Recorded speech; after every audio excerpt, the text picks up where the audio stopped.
Good morning, everyone. Happy Friday. I am Lisa. We have Scott. We have Lydia Hi. here on this Friday morning as well. Thanks for joining us for this Facebook Live. Remember, you can watch it anytime on your feed. Also, you can find us on the InForum YouTube channel and this podcast anywhere you enjoy your podcast. You can always find it at inforum.com/podcast as well. They post it every single day. And you might notice we're all wearing red today. We match. And it's because... a reason. Good reason. It's Go Red for Women Day, bringing awareness, of course, to women's cardiovascular health. And, of course, it unites millions of people for a common goal, eliminating heart attacks and strokes. Yeah. You already posted our picture, so we put it out there on social media, kind of reminding people to go ahead and wear it. If you haven't left your house yet, put some red on. Put some red on, red jacket, as you said, red shirt, Yep. you know, if you have a hat, scarf, I don't know, whatever you have. Yeah. And then eventually somebody will be like, wow, a lot of people are wearing red today. Why? And that's the point, is to talk or raise awareness, all that good stuff. It's an important cause. I just want to say a couple of things. That heart disease is the leading cause of death in women in the U.S., killing over 300,000 women. That's about 1 in 5 women. You can lower your risk by monitoring your blood pressure, making healthy food choices, and managing your stress and alcohol consumption. So go red tips for women today.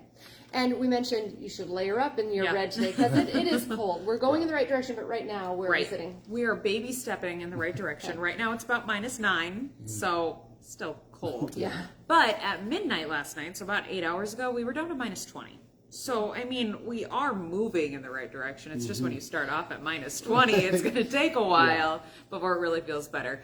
By this afternoon, it'll be close to 0. So, again, still cold. And the wind is picking up today. Now, you might want to hate on that wind, but if you want the warmer air, then you can't hate on the wind. It's pushing in that warmer air. So while it does turn breezy later today, temperatures will get up close to 0. The wind stays up overnight, and when you can keep that mix and that movement in the atmosphere overnight, your temperature stays up. So we'll hover right near 0 overnight, wake up in the single digits tomorrow morning, and then, this is my favorite part of my job, is when I get to and then tomorrow, thank you, Scott. There it is. The wind turns to the west. And this time of year, a west wind is the ticket. That's what's going to warm us up. And by tomorrow afternoon, we're sitting close to 30 degrees above 0. Wow.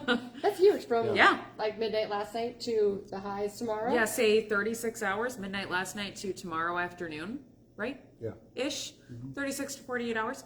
We will make a 50-degree temperature difference. Wow, that is big. It's huge. That's a lot, yeah. A little wind tomorrow, especially out across North Dakota, like west of the valley, so that might make it feel just a smidge cooler, but I think 30 degrees with peaks of sun tomorrow is going to be A-okay. Absolutely. Yeah. Not going to complain about that. No, not at all.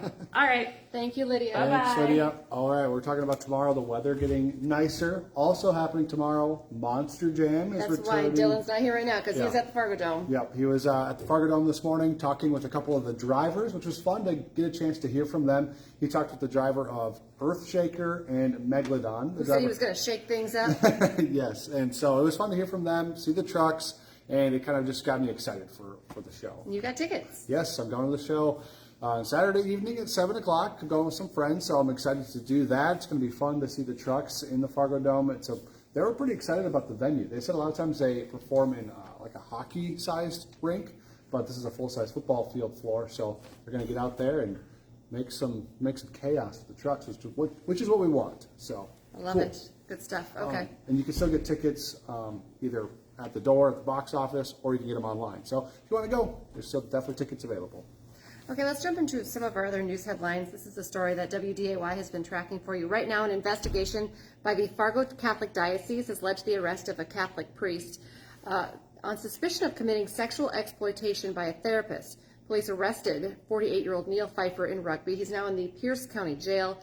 Jamestown police say Pfeiffer acted as a therapist and that a sexual assault then happened at the James Basilica in Jamestown.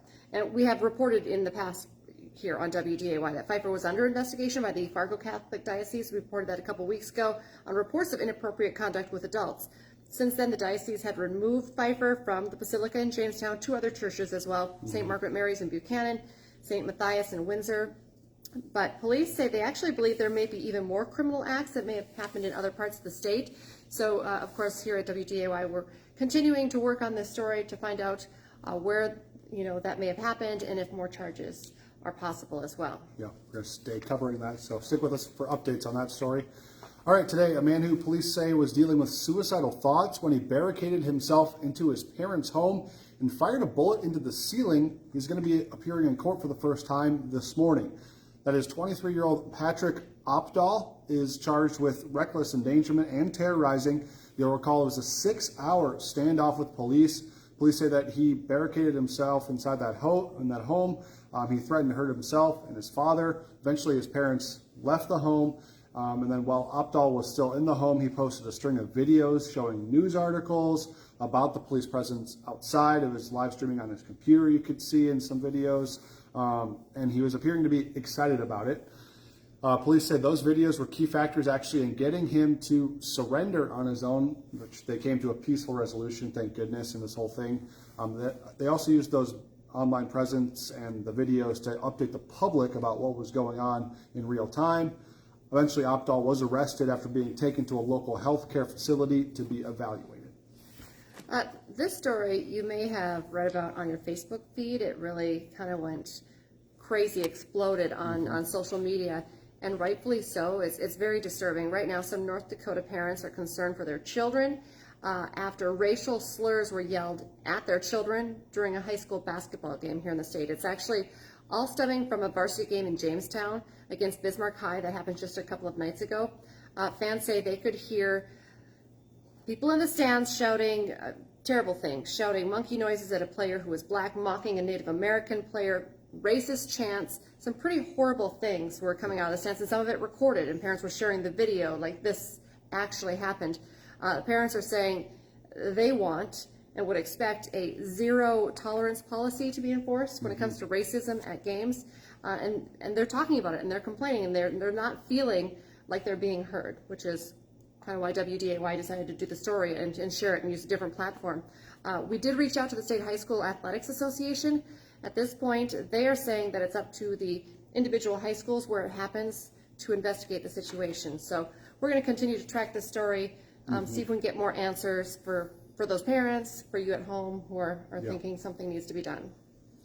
All right, Governor Doug Burgum signed his first bill of this year's legislative session in North Dakota. It will provide a $68 million line of credit to help finance 13 career centers across the state. Those facilities will be for students who want to go into high-demand fields right now, like trades, healthcare, other sectors that are searching for workers. In his State of the State address earlier this year, Burgum asked for this to be one of the first bills to make its way to his desk during the session. That has happened, obviously. It's going to go into effect immediately, and lawmakers hope that construction can begin on these centers in the spring. So kind of a fast track for this whole thing. Get ready to show off that smile. The North Dakota State College of Science, NDSCS in Wahpeton, is hosting an event today that will provide dental care for children. It's all part of Give Kids a Smile Day. The event starts here in about 45 minutes from 9 this morning until 3 this afternoon at the Mame Green Allied Healthcare Center, which is on the NDSCS campus. During the event, NDSCS dental students will be providing kids ages 3 to 18 with cleanings. They'll also be doing sealants, fluoride applications, oral health education, all that good stuff. And it's all going to be free, I believe. So this is really a good deal. Yeah, good stuff. All right, on the national level, you may have heard about this Chinese spy balloon. It doesn't seem real above, to me. like Montana. Something out of a movie. Yeah, it's kind of weird. So what we know right now is the Pentagon is monitoring a massive, what they're calling a spy balloon, suspected to be from China, that is now hovering over the northern part of the U.S. We found out that's like the Montana area, which is, kind of close to North Dakota, obviously.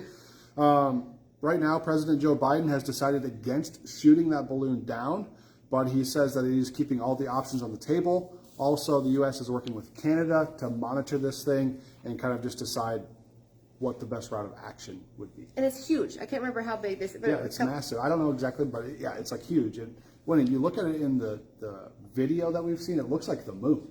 Right. To me. I was like, is that the moon? Oh, no, it's a spy balloon, which also I've never heard of. A spy balloon. It's a thing. Apparently.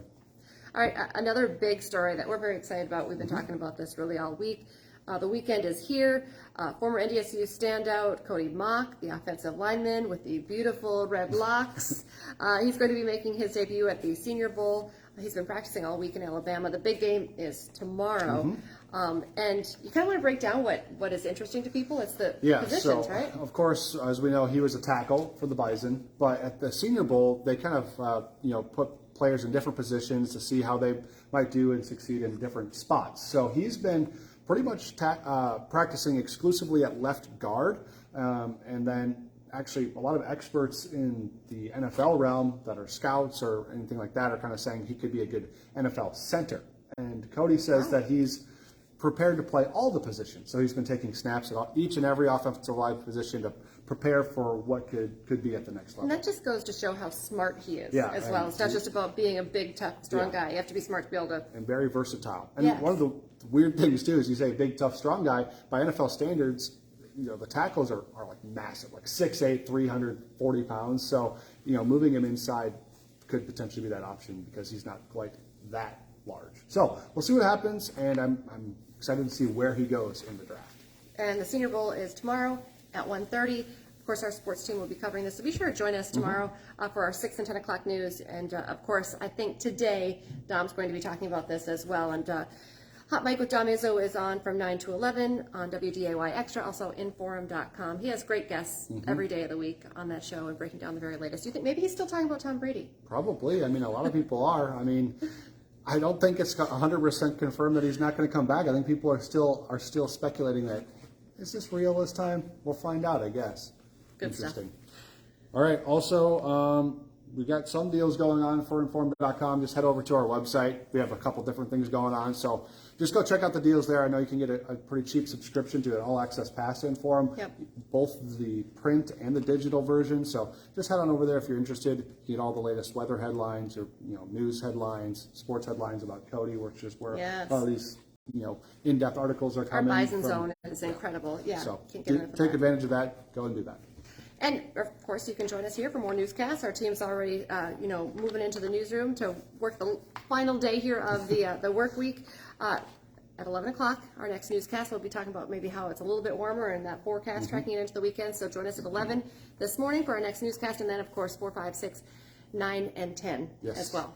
All right. Enjoy your weekend. It's going to be nice, so maybe get outside and enjoy some of that weather. And if you go to Monster Jam, have fun there, too. And say hi to Scott when you see him.